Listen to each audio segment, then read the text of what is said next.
Sabay-sabay natin alamin ang mga kaganapan na nangyayari sa ating bansa.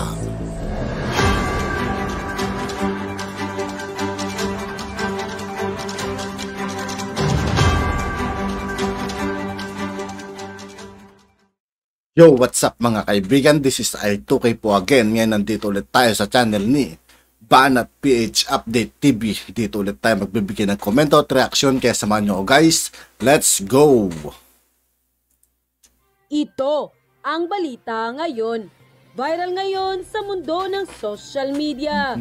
Matapos ang resolusyon ng korte na pagbayari ng mga dating nanungkulan sa PhilHealth sa di umano'y nawawalang pondo ng ahensya at di umano'y dawit dito ang senadorang kilalang taga-oposisyon na si Senador Risa Hontiveros.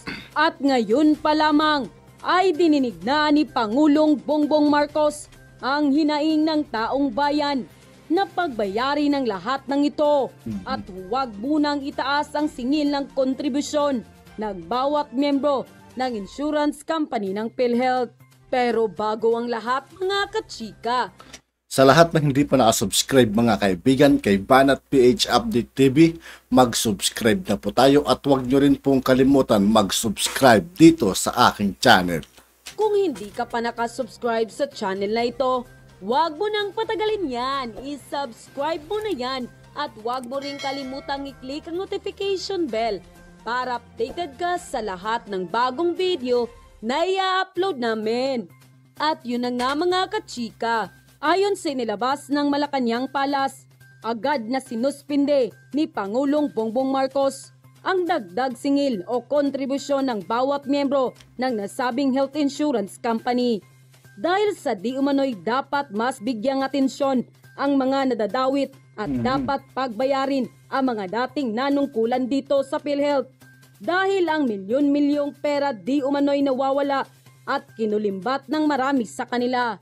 Matapos ang investigasyon at resolusyon, inilabas ng COA at pinag-utos ng korte na pagbayari ng dating executive heads ng PhilHealth taong 2014 kung saan pumutok ang balita na si Senadora Risa Hontiveros ang isa sa mga di umano'y mananagot sa nasabing nawawalang pondo ng health insurance company na PhilHealth. Dagdag pa na hinaing ng taong bayan na pakiwari nila hindi nalalagay sa tama ang bawat kontribusyon ng miyembro ng PhilHealth, ay agad namang dininig ng Malacanang Palace ang hiling ng taong bayan na habang gumugulong ang investigasyon ng nasabing kaso ay hindi muna ipapatupad ang dagdag singil o kontribusyon ng bawat miyembro ng PhilHealth.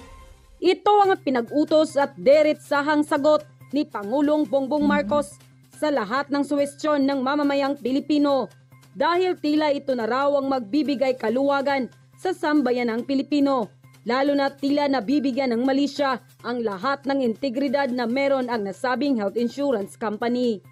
Ayon sa full report ng Inquirer.net, Marcos Jr. orders PhilHealth to suspend rate hike in 2023. President Ferdinand Marcos Jr.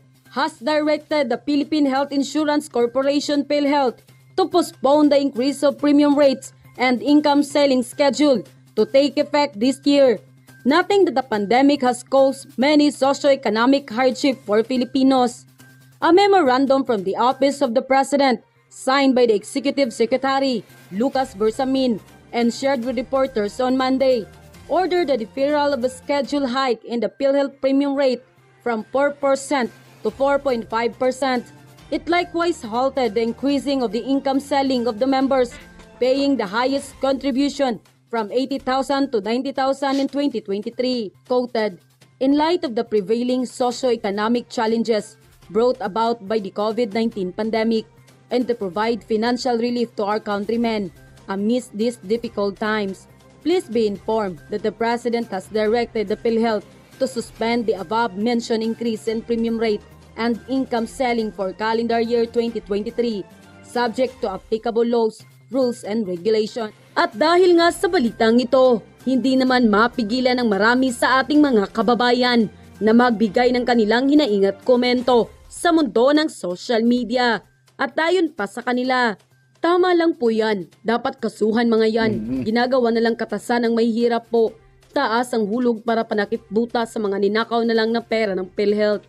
Dapat lang po talaga na pananagutin lahat ng mga nangungurakot, mga walang awa sa mga mahihirap. Bayad kami ng bayad, kinukurakot nyo lang. Dapat lang na panagutin ang naglustay ng pera ng PhilHealth para makulong at malaman ng taong bayan kung sino ang mga dawit. Tama yan, Mr. President. Bigyan mo ng pansin yung mga kawatan. Hindi biro ang malaking halaga na ninakaw. Kung ang mga pobre ang magnakaw ay kulong agad. Pera namin yan, mga pobre. Grabe ang ginawa ng mga sikat na tao. Tama na yung imbestiga.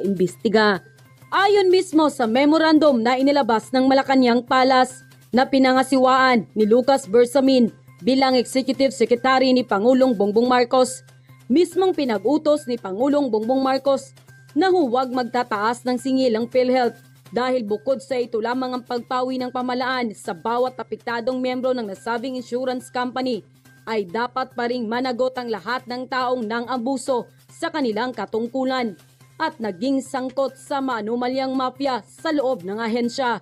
At hindi dapat ang bawat miyembro ng PhilHealth ang magpasan ng kabigatan sa lahat ng ginawang paglulustay ng pera ng taong bayan.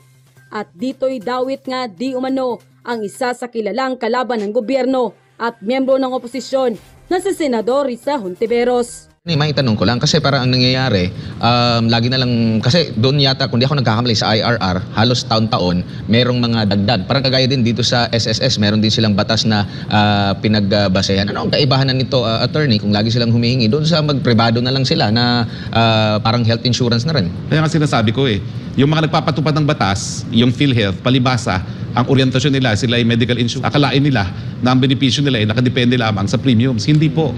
Kaya nais ko sanang buwagin ngayong PhilHealth na yan doon sa aking versyon Unang-una, hindi nga kasi universal healthcare ang PhilHealth. Yan ay medical insurance. So kahit anong gawin mo, yung mga tao dyan, isipan pa rin sila medical insurance sila. Pangalawa, ang daming kurap sa PhilHealth. Kaya naman ang estado ng PhilHealth hanggang ngayon, hindi sila nagko-computerize. Bakit? Dahil pag nag-computerize, hindi na makakakuha ng dialysis benefit ang mga patay. O yung hanggang ngayon, yung WellMed, nakalimutan na natin, yung mga nagpapadialysis sa mga patay. Kawawa nga yung mga whistleblowers hanggang ngayon, humaharap sila sa mga kaso. So sa akin, ang pinakamabilis na pamamaraan para matanggal ang mga kurakot dyan sa PhilHealth ay buwagin ang PhilHealth at palitan. So ako, sana kung babaguhin ang batas, baguhin na nga natin, buwagin natin ang PhilHealth, palitan natin ng National Health Service nang maintindihan ng lahat na hindi sila medical insurance. Sila ay universal healthcare. Talagang hindi matatanggap ng mga taga-PhilHealth ang diferensya ng universal healthcare sa medical insurance kasi napakatagal nila na gumanap ng papel na medical insurance lang. Ang pagkakaiba po, uuliting-uli, hindi dapat limitado sa premiums ang benepisyong maibibigay sa universal healthcare. Kung anong kinakailangan ng ating populasyon, dapat ibigay. At yung sa aming source of funding naman, hindi lang yan nanggagaling sa buwis, hindi lang yan nanggagaling sa membership dues ng mga miyembro ng PhilHealth, kundi nanggagaling rin yan, more importantly, sin taxes, kita ng PAGCOR, kita ng PCSO.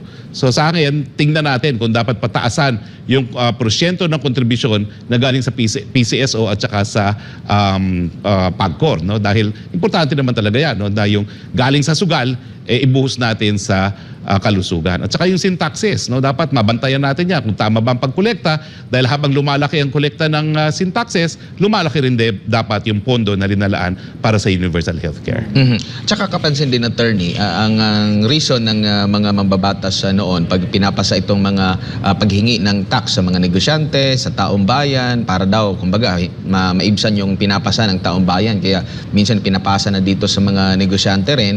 And at the same time, nagtataka tayo dahil mayroon pa ring premium hike, tapos meron pang, di ba, yung sa train law na daw mababawasan na yung binabayaran, mas malaki na yung take-home pay, pero babawiin naman dito sa mga ganito na mga premium hike. Parang hindi siya nagtutugma na yung purpose. Tama po. Kaya nga sinasabi ko, dapat talaga siguro palitan ng PhilHealth, no, na ma-emphasize change in paradigm na tinatawag. Habang premium kayo ng premium in the first place, hindi premium ang tawag dyan eh. Membership due lang yan eh, no.